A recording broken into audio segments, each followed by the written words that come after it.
Por Saraj, gruaja e Abramit, nuk I kishte dhënë asnjë fëmijë. Ajo kishte një shërbyese egjiptase që quhej Agar. Kështu Saraj I tha Abramit: "Ja, Zoti më ka ndaluar të kem fëmijë. O futu te shërbysja ime, ndofta mund të kem fëmijë prej saj." Dhe Abrami dëgjoi zërin e Sarajit. Kështu pra Saraj, gruaja e Abramit, mbasi ky I fundit kishte banuar 10 vjet në vendin e Kanaanëve, mori shërbyesen e saj Agarin, egjiptasen, dhe ja dha për grua burrit të saj Abramit. Dhe ai u fut tek Agari që mbeti me barr.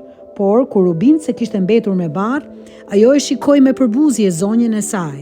Atëherë Saraj I tha Abramit: "Përgjegjësia për fyrjen që mu bë, le të bjerë mbi ty. Kam qenë unë që të hodha në krahët e shërbyeses sime, por që kur e mori vesh që është me barr, ajo më shikon me përbuzje. Zoti le të jetë gjykatës midis meje dhe teje." Abrami ju përgjigj Sarajt: "Ja, shërbyesja jote është në dorën tënde. Bëj me të ç'të duash."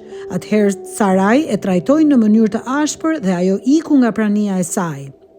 Por ëngjëlli I Zotit e gjeti pranë një burimi uji në shkret të tir, pranë burimit në rrugën e Shurit, dhe I tha: "Agar, shërbyesja e Sarajt, nga vjen dhe ku po shkon?" Ajo ju përgjigj: "Po iki nga prania e zonjës sime Saraj." Atëherë ëngjëlli I Zotit I tha: "Ktheu tek zonja jote dhe nënshtroju autoritetit të saj." Pastaj ëngjëlli I Zotit shtoi: "Unë do t'i shumëzoj fort pasardhësit e tu, aq sa të mos mund të llogariten për shkak të numrit të tyre të madh." Ëngjëlli I Zotit I tha akoma: "Ja, ti je me barr dhe do të lindësh një djalë dhe do ta quash Ismael, sepse Zoti mori parasysh hidhërimin tënd.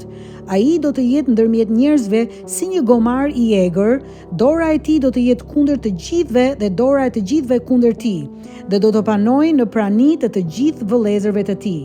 Atëherë Agari thiri emrin e Zotit që I kishte folur: "Ti je El Roi", sepse tha: "A e pash me të vërtetë atë që më shikon?" Prandaj ai pus u quajt pusi I Lahai-Roit. Ja, ai ndodhet midis Kadeshit dhe Beredit. Kështu Agari I lindi një djalë Abramit, dhe Abrami I vuri djalit që Agari kishte lindur emrin Ismael. Abrami ishte 86 vjeç kur Agari lindi Ismaelin për Abramin.